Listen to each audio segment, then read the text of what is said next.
very good evening to you, and thank you so much for staying tuned to Y254 TV. I hope you're having a very wonderful day. This is the Power Talk Show, and as usual, I am your host, Shirley Blessing. Today, we're having another amazing conversation because we just got into April. We've clocked Q2.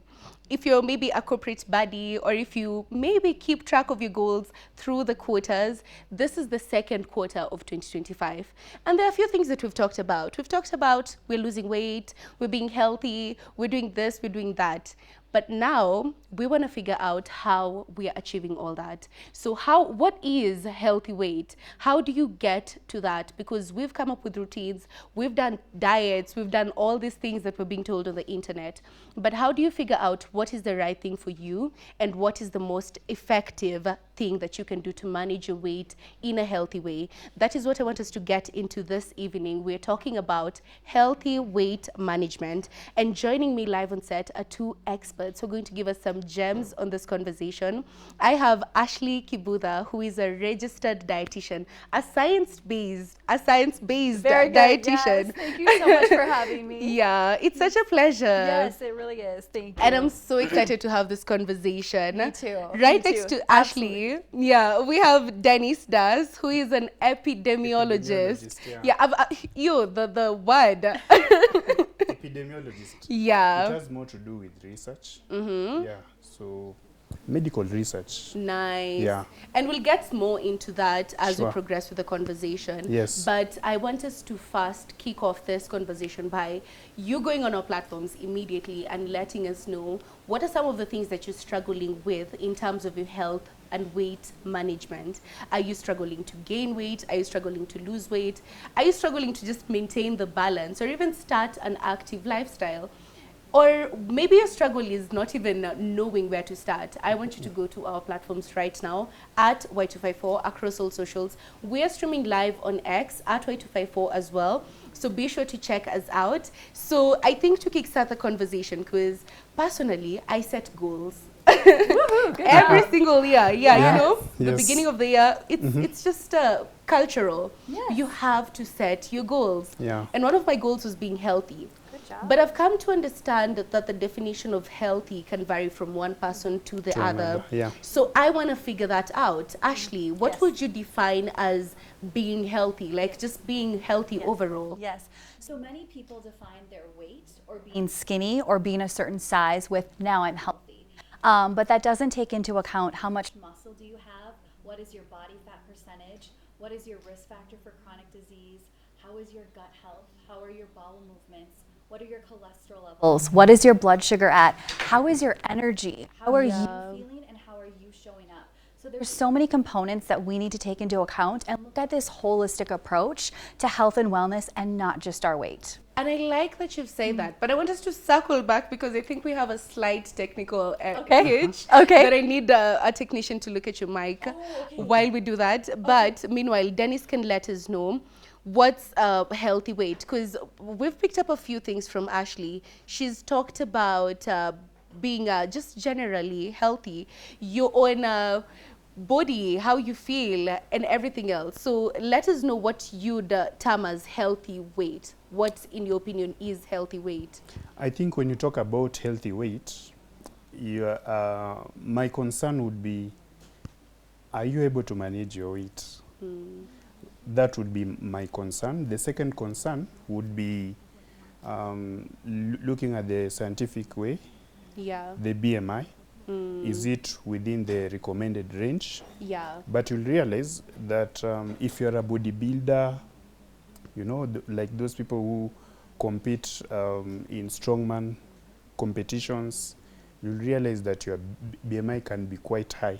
Yeah. So I think the most important question is, can you manage it? I like Yeah. that.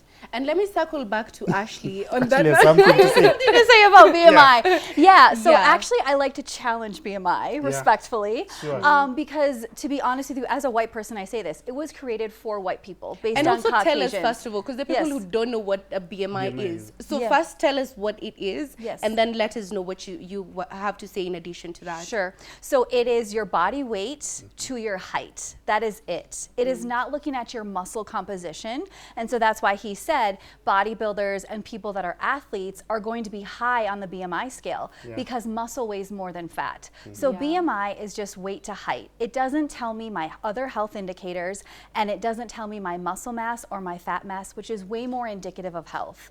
And the other thing too is, you know, getting into genetics. As I said, this was based on white people's genetics and what they are at a healthy weight. It's not based on other people around the world, but yet we're using that as a tool for other people around the world to measure their quote unquote health, which is really unfair, because if we look at Western Europeans, Eastern Europeans, we look at Asians, we look at, you know, people from South America, and we look at Africans, we all have different body structures, especially as women, and we carry our weight differently. And so we need to acknowledge that and know that it is not just about BMI, but it's more holistic and about all those other factors that I did mention. Do I need to repeat them? Were they caught on the microphone? Please, just tell us a few, and then we'll add something on that, because I'm pretty sure someone is wondering, how did we get here? So it's about, you know, looking at your sleeping patterns, looking at your energy, your blood sugar, your cholesterol, you know, all of these other factors that you know make up your health. It's not just your weight. Just because you're a certain weight or in your proper BMI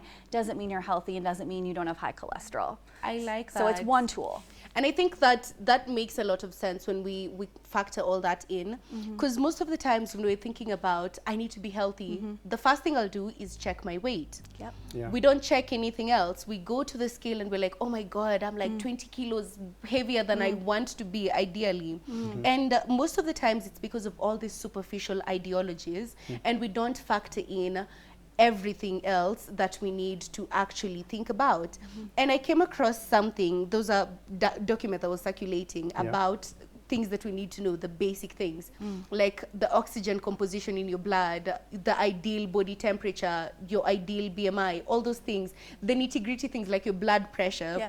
And now I'm wondering, what are some of the things that we need to do? Let's say I want to kickstart my healthy weight journey, my health journey. What are some of the things that I need to measure aside from just my weight? Because you've talked about my sleep, I need to look at that, I need to look at the cholesterol.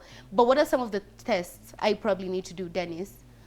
I think something else that we missed out on, because when you define health in general, it also has the mental bit. And the mental bit can really affect the physical bit, because if you are mentally unstable, it can lead you to make some poor decisions, for example, on how you eat, your diet, etc.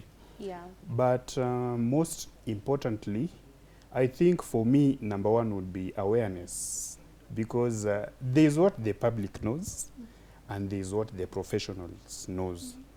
So if you look at the professionals, they will come in with, you know, the jargon words, and the public does not know about it. So my concern would be, how can we break down the information so that the public is aware of the reality when it comes to healthy weight?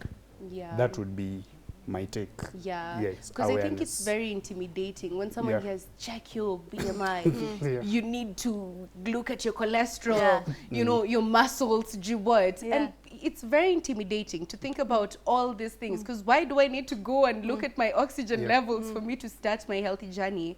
But the things that play a role into actively how we process food into our systems. Now when we look at age, gender, genetics, are these things that we need to consider? Ashley, when I want to kickstart my journey, do I need to consider what's my genetic, what are my genes like, what are my ancestors, their body types like? Do I need to consider how old I am, what's my gender, what's my body type? Do I need to factor all those things in or no? So it's good to be very aware of those things and very mindful of those things when we're setting goals for ourselves, because our goals should be individualized and they should be obtainable and realistic for the individual person. So yes, those things do play a role, but also we don't have control over those. We don't have control over our gender, our genetics, things like that.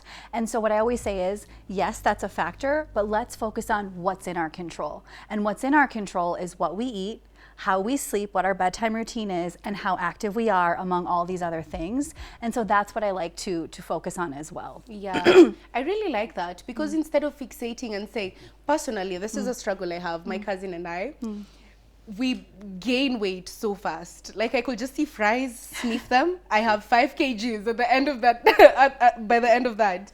And my cousin and I, we talk about the way it's because of the genetics of our family. So it's harder for us to shed weight. And you know, it's something that bothers us because we're trying to probably be like Kim Kardashian and So the genetics are different. How many surgeries has she had? Let's be honest. You know, so we also have to Exactly. look at that too. So that's also, you know, what we see on social media and all this IA generated body images Yeah. that are not real bodies. Yeah. You know, and that's what diet culture has done to us, and that's what pressure of society has done. So it's very important to look at what is realistic for me. So for example, if you're saying I want to lose 5 kgs, then let's talk about how you're eating currently and what are some small sustainable changes we can do by looking at your portions, the balance on your plate, and your activity level. So we Yeah. start small, slow, and sustainable, and things that are realistic for you based on your job, your career, if you have a family, things like that. So it's Yeah. really about looking at those things as well. It's a very personal journey. But now I'm trying to figure out how I get away from the social pressure and to that level of acceptance. Because Dennis, we're talking about awareness. If I'm Yes. aware, then it's going to make me more accepting of my situation. Yeah. I'll understand that our conditions are very different. There are things that she does that I can't do, and the things that I can do that she can't. But how do we get there? How do we get to the point of understanding our bodies, accepting our bodies, and then taking it one step at a time from where we are at? I think, as I said, it's important for the professionals to make this known to the public. There is some basic knowledge that the public needs to be aware about. Yeah. And that is why we have the component of health education. For example, if we talk about body types, I think that is very important for an individual to be aware of because it goes all along, even with coming up with the exercise goals. Yeah, so back to my point, I think there are some basic things that we need to be aware about so that we can make informed choices. Because when you go to the internet, there is a lot of information and we don't know what to filter. So we can take information that is not established, that is not approved. For example, Ashley will enlighten us. I don't know if I'm stepping on her. Go ahead. There are these I'll guys let you know. who came up with you know, the blood types diet. Yeah. So is it something that has been established, or it's something that is just going around? So awareness is very key. But for some just basic knowledge, yeah. That's very important because I think there's some sort of gatekeeping also in the medical field, where the doctors, of course, you need our money. So the doctors won't tell us everything. They'll want you to go to them for the information. But unfortunately, we are in this era of we have a lot of information that's everywhere, easily accessible, but it's not always right or true. So how do we get there? And I think it's made me redirect it back to Ashley in terms of the diets. Now getting into the types of diets that we've had, because there's so many things that are being shared these days. There's intermittent fasting. We have keto. Yep. Yeah. We have to be in calorie deficit. Yes. So many things. So Ashley, please enlighten us. All All of- these things make sense. Yes, so all of those are considered fad diets, including the blood type diet. So they're not evidence-based. And I want to have everybody ask themselves this question. If what you're doing to lose weight today, are you able to continue that for the rest of your life? Because if you're not, that is not a sustainable approach to weight loss, and you will gain that weight back and then some. So when we talk about fad diets, ask yourself, is it telling me that I'm going to lose X amount of weight over a short period of time? Does it sound too good to be true? Is it telling me I must restrict a certain food type or a certain food group? Is it telling me a good food and a bad food? And then is it saying no exercise necessary, right? And so if we look at all of those diets, keto, they're saying carbs are bad. Paleo, they're saying grains are bad. I mean, there's so many diets. I barely can keep up myself. But the point is that they're not balanced, and their whole goal is really just to get people to lose weight, and it's not about being healthy. And as a dietitian, you need to be healthy. And when you're healthy, you're gonna be at your own personal ideal body weight. When you're eating all the food groups in the proper portions and you're leading an active lifestyle and you get to whatever weight that is, that's how you know that that's your personal ideal body weight for you. Yeah. I have a question. Do you know where the keto diet originated? No, I have no Does- idea. do you- I'm do you have an- do you imagining know? it's somewhere in the West. That's true. Yes. Yeah. Yes. But actually, it came from, it's a very medically prescriptive diet that was found to be helpful in children with epilepsy. Children that have uncontrolled seizures, when they have a low carb, very low carb, and high fat diet, they can bring their seizures into control, under control in some cases. So the diet industry Yes. gets a hold of these and then says, you can lose weight on this. Yeah. Can I tell you how many clients I have that come to me that said, I did keto, I now have high cholesterol, Ashley, and I gained all my weight back. Yeah. You know, and you can see me getting frustrated because I feel so sad for these people out there that are trying these things and, you know, have all this willpower and everything, but it's not working because it's not meant to work. Yeah. That's not how our bodies work, you know, and so we have to work with our bodies, not against our bodies. I like that. And it's not even sustainable because No. it goes back to what Dennis was saying, healthy weight. And what you've just said, it has to be something that you can manage long term. It's a sustainable plan. Yes. It's not just a 6-month plan because it's your body. Are you going to dump your body after Yes. 6 months? Yes. No way. And you also have to have a healthy and positive relationship with food, Yeah. and not demonize food and say carbs are bad, because they're not. Yeah. And if it's your birthday, have the cake. If it's an anniversary, if it's a celebration, you should be able to do that guilt-free. Yeah. But it's everything in moderation and proper portion. I love that. So I think that's going to take me to my next point. But before that, I want to redirect it back to you guys because you're watching us. We're having this conversation, but I want us all to just chip in. Let me know what's one of the struggles that you're dealing with when it comes to your weight management. What's one thing that you're finding it so hard to either gain weight, lose weight? What's your biggest struggle when it comes to weight management? That's what I want to know. Is it something that maybe you don't know where to start? You don't have a diet, you don't know which diet to believe, you don't have a workout routine, maybe you don't have access to some of this information. What's the one struggle that you're facing? And it takes me on to the next thing that we've been hearing. There's so many quick fixes. Yeah. We have Ozempic. Ozempic, it's gained track fast because it seems to work, but it's I think a diabetes medication. Sure. So it's crazy that most of these things are rooted in maybe some treatment of a specific condition, but we're abusing it. We have that. We have bariatric services. People are cutting their stomach. I don't even know if you're aware of that. You can actually cut off a chunk of your stomach, Gastric and it bypass. seems effective. But is it sustainable? That's one thing that I want us, Dennis, maybe enlighten us. If I get Ozempic today, let's say I want to lose 15 kilos or 10 kilos, if I get it today, can I shed off and keep that weight off? Or is it something that's not advisable to do? I think when you talk about those procedures, mostly the most important thing you'll come across is someone who has done it, and he or she is a celeb. Yeah. And people would be like, if this has happened to this person, why not I? So I think most people have tried those procedures, but the most important thing that I always ask people, are you aware of the side effects? Because according to me, if I was to go by it, it should be the very last resort, which I don't think it's a must that you get to that last resort. So if someone is influential and they choose to market that kind of a procedure, believe you me, it will sell out. And people will fall for it. But even as we talk about this, I think it's important also to ask what are the side effects, because those people don't talk about the side effects, and they are actually there. And there are many. Yeah. Because I've seen even people who do there's the common BBL.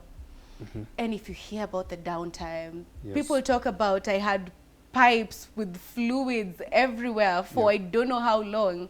And it's so crazy because there's so many side effects to things like that. Yeah. They might work, but we don't even ask the difference in our lifestyle versus theirs. The people who have access to medical practitioners, nurses, better, I don't know, diet, foods, and sometimes we fall for these things because someone has sold it to us. We don't really ask the right questions. Yeah. And another thing that's also picked up is the laser treatments.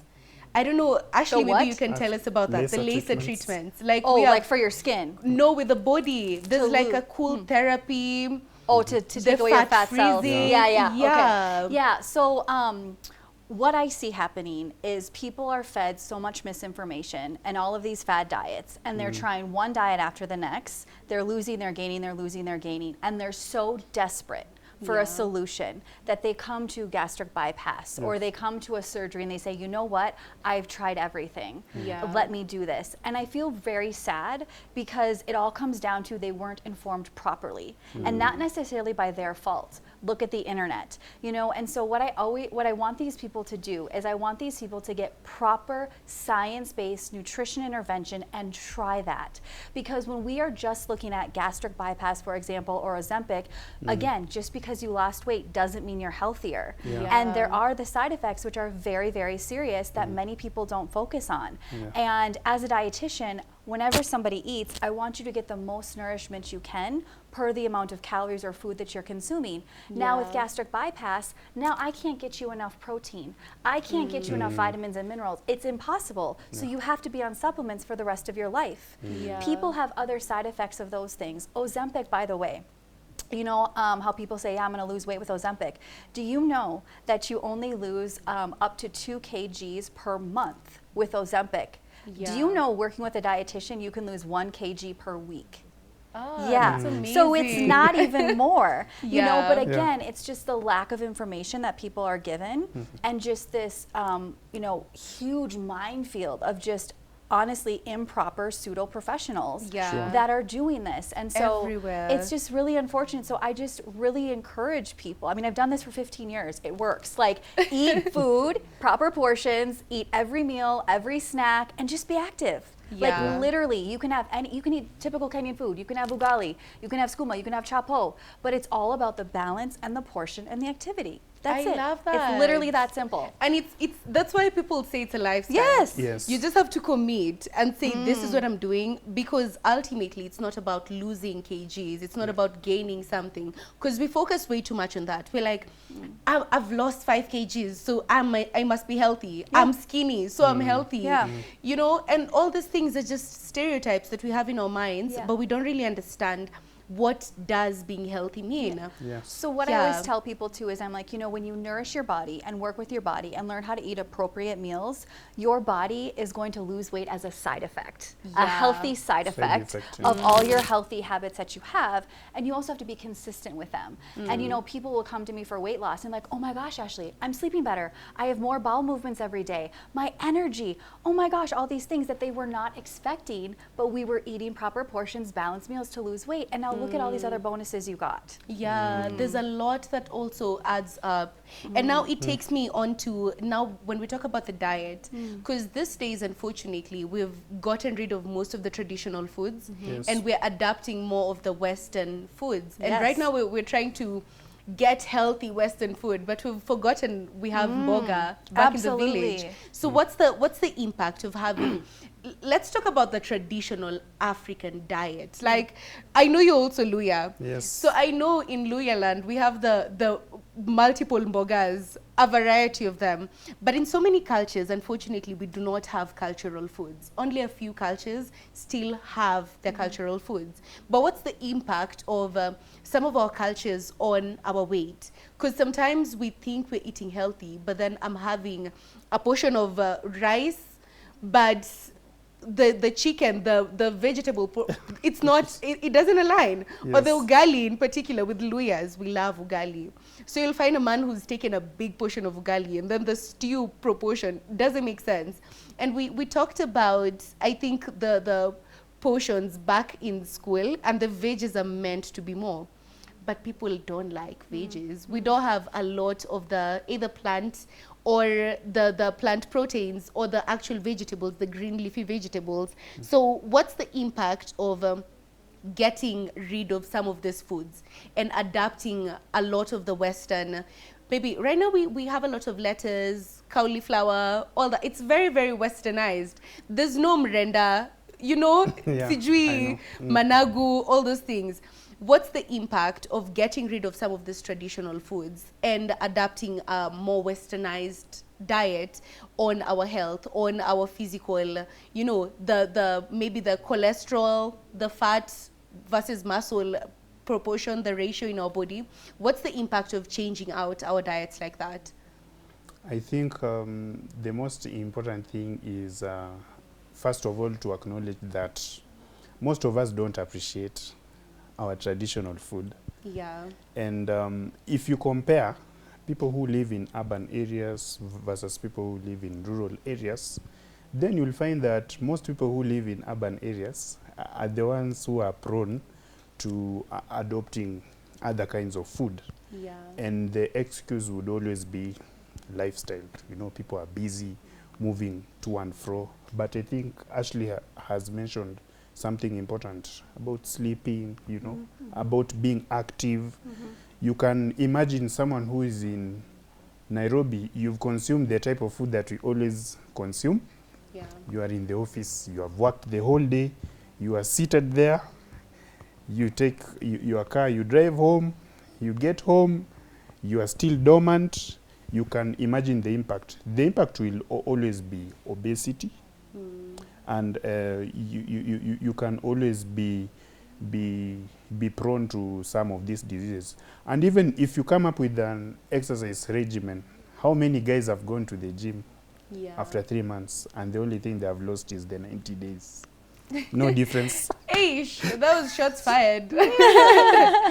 But now that shows that there's a difference between diet and lifestyle Yes. of the people who are in urban settings versus rural settings. I believe so. Yeah. I believe so. And I'm also wondering, now on that note, aside from just the junk food and the westernized food, we have different cultures that some, like let's say with the central Kenya, it's mostly cereals with the githeri, mudokoi. When we go to the coast, it's grains. We Grains, have yeah. pilau, biryani. We have some Somali cultures. They have a lot of starch. What's the impact of that? Because I know there are people who assume because we eat pilau, it's healthy, but they don't understand what impact it has either on your gut health or your overall health. Ashley, what would you say is the difference between the diets of the different cultures that we have across the country? So I think they started out very good and you know, probably quite balanced, right? And now people have more access to more oil, to more processed foods. I also find that it's a status thing, right? If I Yeah. can buy my kids sausage, or if I can buy the fatty meat, or if my child is overweight, then it means I'm doing well. And that's not always the case. You know, we should learn from the West, right? Like we shouldn't become like the West. And I say that as Yes. somebody from the West. The Like West. I came from that, you guys. Yeah. And something Yeah. that I really appreciate about Kenya is we have this growing season with all of this fresh produce and things like this. So, I mean, I live in Nairobi and I can get greens very Yeah. easily. I can appreciate that some people can't, but ugali is everywhere. There's posh meals everywhere. Like everybody has an Ushago house, right? Or a home where they can get some of these things, right? Yes. Like, you know, so I feel like it comes down to also choices. And I feel like, you know, people maybe want to try out some of these things or, you know, because maybe oil is more affordable now than it was 10 years ago. Yeah. Like, let's use more. Why not? Let me give my kid mandazis every day. So what I see happening is we're having more, you know, processed fats, the unhealthy fats, which is increasing cholesterol levels, putting us at risk for heart disease. Yeah. And we're having less protein, and we're having less plant-based protein and more fatty animal protein, which is also increasing our cholesterol levels. The plant protein has the fiber in it as well, which is good for gut health. Not that meat is bad for us, but we just need to choose the lean meat without without the mafuta on it or cut it off and then not add more mafuta to it. The other thing too that we're seeing is it's more carb based, right? Yeah, and so diets. now the more carbs and the less protein, now we're going to have blood sugar issues and that sort of thing too. I love that. And when we come back, I want us to talk about the healthy fats, healthy foods, the superfoods that we actually need to be taking in that we probably haven't included in our diets. So stay tuned for that. Meanwhile, go on our platforms at Y254 and let us know what's one thing that you struggle when it comes to weight management. Let us know on our platforms and we'll sample your comments when we come back. So for now, stay tuned. We'll take a very short break.